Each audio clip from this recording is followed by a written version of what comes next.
Kaya yung asawa kong si Raul, Diyos ko, buti na lang iniwan ko na, tingnan naman ako ngayon. Looking young healthy, hindi tulad noon na mukha akong basahan. Tuloy-tuloy na sabi ng aking kaibigang si Ancheta, magkaibigan na kami mula pa high school kaya sanay na ako sa ugali nito. Masyado itong prangka at matalim ang dila, walang preno ang bibig nito kahit na nakakasakit na yun ng damdamin.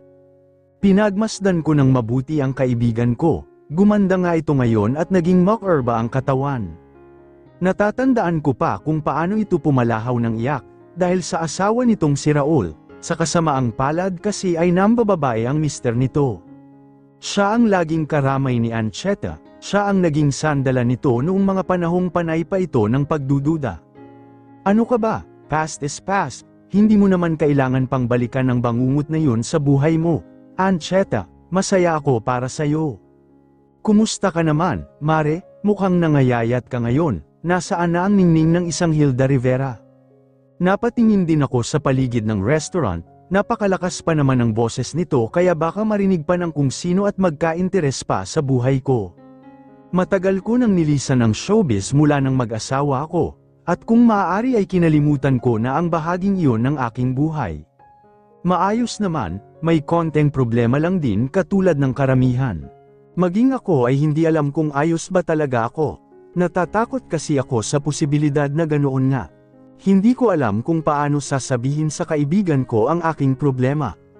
Hindi ko alam kung paano haharapin ito. Hindi ko naman kasi naisip na pwede pala ang ganoon. Na pwede akong lokohin ng aking asawa. Bakit ko nga ba may isip yun kung alam ko sa sarili kong mahal ako nito?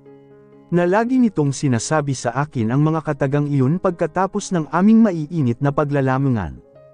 Ngunit, hindi pala sapat ang mga salita lamang galing kay Demetre, hindi pala sapat ang mabulaklak na dila nito upang pawiin ang aking pagdududa. Pilit kong winawaglit ang lahat ng aking pagdududa. Pilit kong kinukonsenti ang mga rason ni Demetre sa akin. Si Demetre na aking asawa ay isang politiko. Mayor ito ng aming bayan kaya palaging abala araw-araw. May mga negosyo din ito sa loob at labas ng aming lugar. Mayaman ang pamilya ni Demetre sapagkat ang angkan nito ang may hawak ng buong lalawigan ng balayan. Ang pamilya ni Demetre ay pamilya ng mga politiko, governor ang ama sa buong lalawigan, ang mas gusto nito ang Hacienda Capistrano. Hoy, natulala ka na dyan, ano na, nasaan na ang asawa mo? Akala ko ba sasanduan ka niya? Abay sobrang tagal naman niya, agaw ni Ancheta sa aking pansin. Ipinilig ko ang ulo at agad kinuha ang cellphone sa aking bulsa. Tinawagan ko ang asawang ngumit panay ring lamang ang kabilang linya. Akmang ibababa ko na ang tawag ng sagutin nito yun. Hello, sagot nito sa akin. Napakunot ang noo ko. Mukhang bagong gising kasi ang boses ng aking asawa sa kabilang linya na aking ipinagtataka. Napakaliwanag pa ng araw para maisipan ng asawa kong matulog. Nasaan ka ba? Akala ko sasanduan mo ako dito, honey, kanina pa ako maghihintay. Sorry, hon, may emergency meeting lang kasi sa City Hall. Pwedeng mag-taxi ka na lang. Mas lalong napakunot ang aking noo sa tinura ni Demetre. Papaanong magkakaroon ng meeting ang City Hall nang hindi ko alam, ako mismo ang nagluluto para sa snacks ng mga ito kaya imposible. Bigla akong nakaramdam ng kaba para sa aking sarili, alam niya kung mali ang magduda ngunit, iba na ito sa mga nauna, iba na ito kumpara sa dating mga dahilan nito. Sinong mag-aakala na ang isang taon pa lamang naming pagsasama ay magkakalamat na kaagad ang tiwala ko sa asawa. Alam kong mahal ko ito ng higit pa sa sarili ko, kaya hindi ko alam ang gagawin kung sakaling magloko nga ito. Mauna na ako Ancheta at malayo pa ang ibabiyahe ko. Mag-ingat ka lagi. Tumawag ka sa akin kapag may problema ka lalo kung si Demetre man yan, nako. Sabihin mo sa akin, at ako mismo ang puputol sa pinagmamalaki niya. Natawa ako ng mahina sa sinabi ni Ancheta, dilat na dilat pa ang mga mata nito na para bang totoong nagagalit nga, sa sinabi ni Ancheta ay gama ng kaunti ang aking pakiramdam. Sana ganoon lang ang magsabi. Malayo-layo pa ang aking biyahe dahil nasa bayan ako ng Santa Maria, ang katabing bayan ng Balayan. Buong biyahe akong nakatingin lamang sa bintana ng sinasakyang taxi nang may mahagip ang aking paningin. Manong, pakihinto po muna, pakihintay po ako dito. Manong, may pupuntahan lang ako sa loob. Tumango ang driver, kaya mabilis akong bumaba ng sasakyan.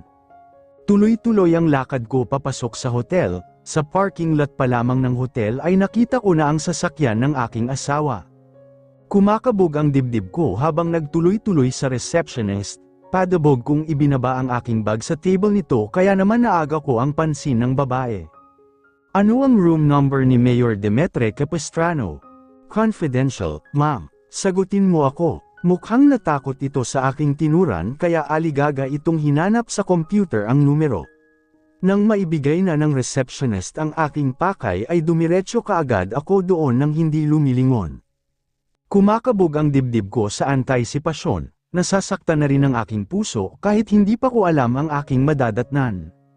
Nang nasa harap na ako ng pinto ng mismong kwarto ay walang pagdadalawang isip ko itong pinihit pabukas. Mukhang enjoy nga ang nasa loob at hindi man lamang ito nag-abalang mag-lock. Dahan-dahan akong naglakad patungo sa nakabukas na kwarto. Bigla ko ring natutap ang aking bibig para pigilan ang nagbabadyang pagbunghalit ng iyak. Ang aking matapang na aura kanina ay biglang naglaho. Gusto kong sumigaw. Gusto kong magwala. Ngunit hindi ko magawa. Ayaw sumunod ng mga paa ko sa anumang gusto kong gawin. Sa huli, hinayaan ko na lamang ang sariling panuurin ang taong minahal ko ng mahabang panahon na nagpapakasasa sa kandungan ng ibang babae. Mali, hindi pala iba, dahil kilalang kilala ko kung sino ito. At alam kong napakasakit nito para sa akin. Nilisan ko ang hotel nang may mabigat na dibdib. Pinilit ko ang aking sarili na lumayo. Napakasakit pala ng puso ang bawat eksenang aking nakita. Hindi ko matanggap, ngunit wala akong lakas ng loob na sugurin sila. Akala ko noon sa mga pelikula lang nangyayari ang mga bagay na imposible. Ngunit ngayon, napagtanto kong maging sa totoong buhay ay posible pala yon. Ma'am, saan po kayo? Tanong sa akin ng isang tricycle driver. Tiningnan ko ito at napagtantong sadya niya akong hinintuan. Napangiti ako ng mapait. Pinalis ko rin ang namumuong mga luha sa aking mata. Sa cathedral po. Kailangan ko munang mag-isip. Kailangan kong ilabas ang lahat ng kirot sa puso ko bago ako umuwi. Bago ko sila harapin. Nang makarating kami sa cathedral ay sakto namang mayroong misa. Pumasok agad ako at naupo sa isang bakanting upuan, malayo sa mga tao. Habang nagsasalita ang pari ay panay lamang ang pagtulo ng aking mga luha. Natanong ko sa aking sarili kung ano ang aking naging pagkukulang. Kung ano ang kailangan kong baguhin dahil napakasakit. Hindi ko matanggap. Bakit ako niloko? Alam mo, masama ang sobrang pag-iyak. Mula sa kung saan ay nilingon ko ang tinig. Pamilyar ito sa akin, kaya nang tuluyan ko itong makita ay napagtanto kong si Gilbert ito, ang kapatid ni Demetre. Wala kang pakialam kung gusto kong umiyak. Luha ko ito, mata ko ito. Ngumiti lang ito sa akin at hindi na ako sinagot pa. Inilahad niya rin sa aking harapan ang kanyang panyo mula sa bulsa. Kunin mo. Tinitigan ko siya sa kanyang mga mata at hinahanap ang sensiridad doon. Napakaganda mo, Hilda, para umiyak. Tinitigan ko iyon ng ilang sandali at ibinalik ko ulit kay Gilbert ang aking tingin. Ngunit umalis na siya. He left me with his handkerchief. While I watched him leave, I realized he isn't that bad boy I used to know when we were still in high school. Kinuha ko ang panyo ni Gilbert at pinunasan ang aking mga luha. Nasa samyo ko pa ang bangon yun sa aking ilong. Nang matapos ang misa ay mabilis kong nilisan ang lugar. Lulugo-lugo pa rin ang aking pakiramdam, ngunit mas magaan na ito ngayon. Mas naging payapa. Dumiretso kaagad ako sa aming mansion. Isa ito sa namana ni Demetre. Bumungad kaagad sa akin ang engranding sala na napapalamutian ng mamahaling muebles. Ang sabi ni Demetre sa akin ay inangkat pa ang mga gamit na ito sa ibang bansa.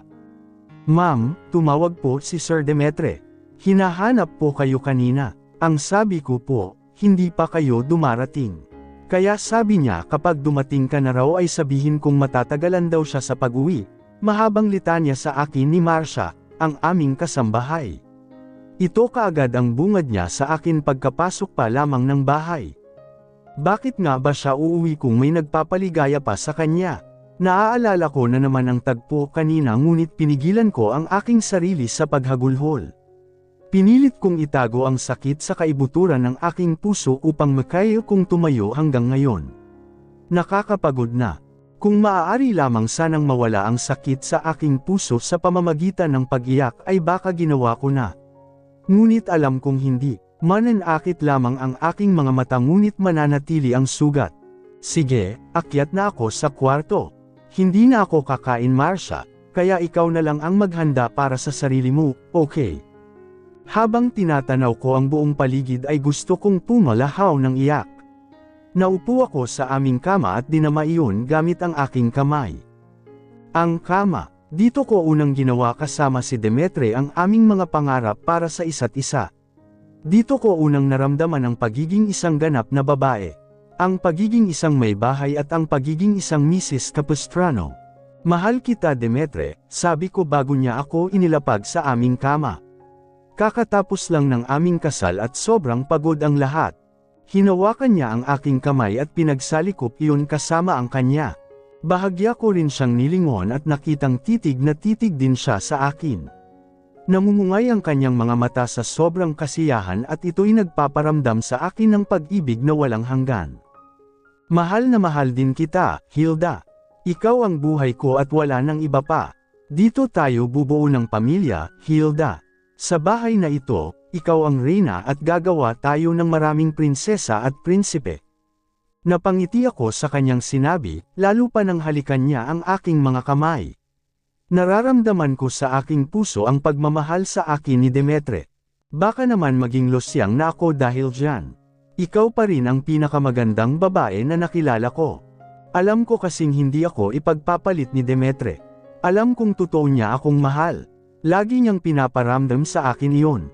Baka hanggang salita ka lang, tinaasan ko rin siya ng kilay pagkatapos. The mere sight made me happy even more. Napakasaya ko at walang sinuman ang pwedeng sumairal ng kasiyahan ko. Akala ko noon imposible ko siyang mahalin. Ngunit wala nga palang imposible sa taong determindo. At si Demetre iyon. Lahat ginawa niya para mapaibig ako. Lahat ng bagay na magpaparamdam kung gaano ako special sa kanya ay nagawa niya, kaya minahal ko rin siya. Nang dahan-daang hinubad ni Demetre ang aking damit ay nakaramdam ako ng kaba. Ito ang aming unang pulot gata kaya hindi ko alam ang gagawin. Nang tingnan kong maigi ang aking asawa, kita ko ang determinasyon sa kanyang mukha. Ang pagmamahal sa kanyang mga mata at pag-iingat para sa akin. Sa bawat haplos niya ay nararamdaman ko ang ibayong pagpapala. Wala siyang pinalampas na parte ng aking katawan. Hinalikan niya ito ng purong pagmamahal. Damang-dama ko. Napaluha akong muli nang maalala ang pangyayaring yun mahigit 1 taon na ang nakakaraan.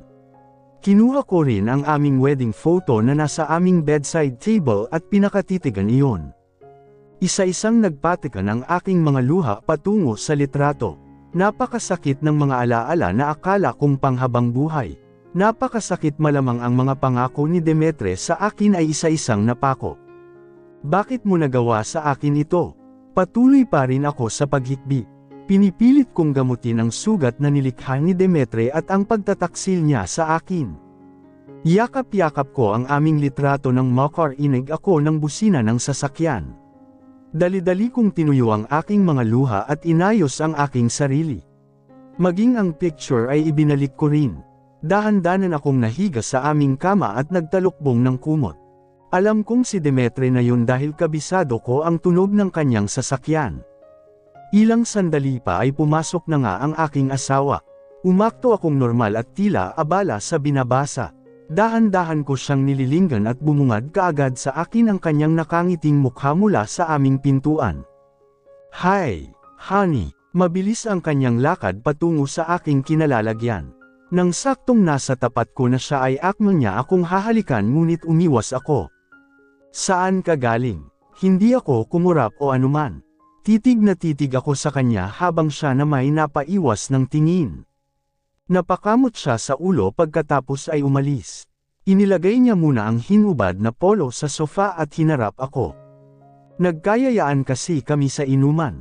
Birthday ng anak ni Konsehal kaya imbitado kaming lahat. Nakakahiya naman kasing tumanggi kaya sumama ako. Hinuhubad naman niya ang kanyang pantalon ngayon. Ang tagal naman yatang natapos ng inuman. Pilit kong pinatatag ang aking boses dahil alam kong nasasaktan ako sa bawat pagsisinungaling niya. Oo napasarap lang sa inuman. Galit ka ba? Tanong niya habang dahan-daw ang gumagapang patungo sa aking tabi. Tama nga sila.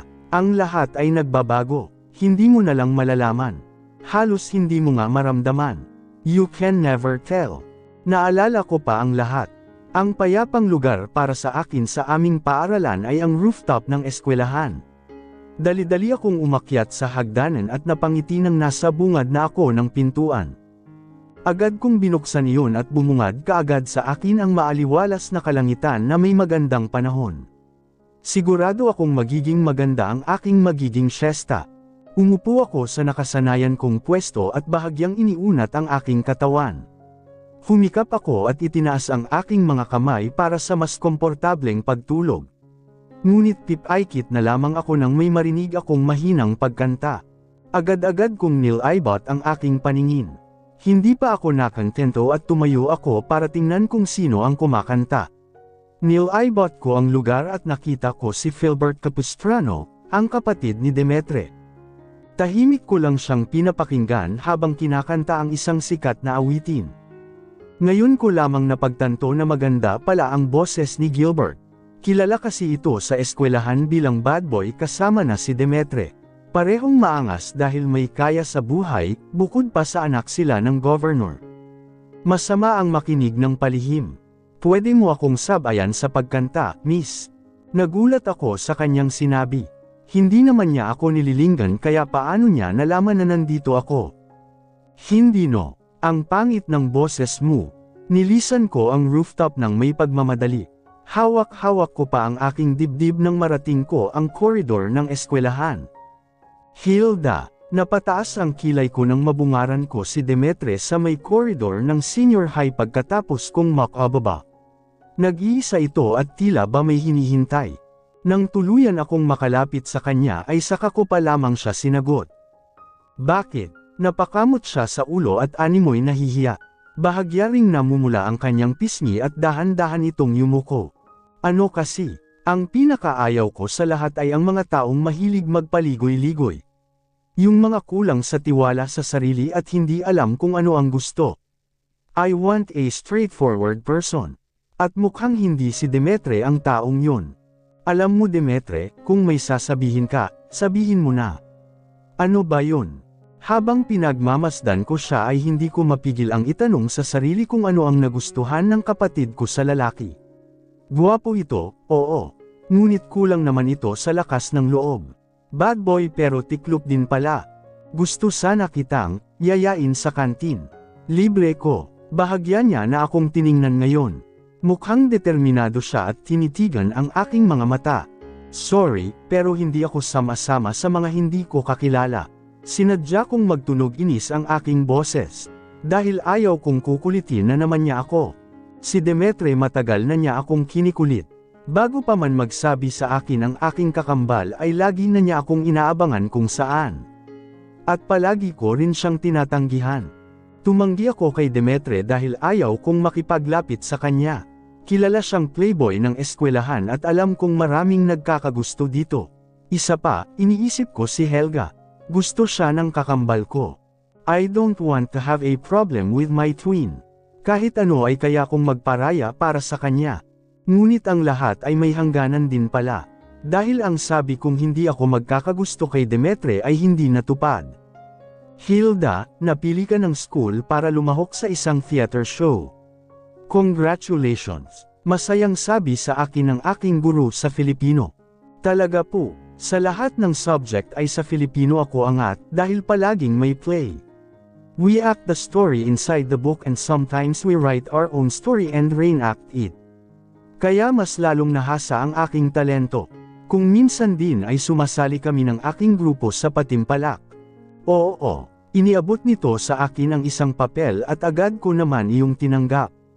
Tiket yan papuntang Manila, huwag ka na ring mag-alala, pwede ka nang lumiban sa klase. Sa sobrang saya ko sa sinabi ng guro ay nakangiti akong bumalik sa aking classroom.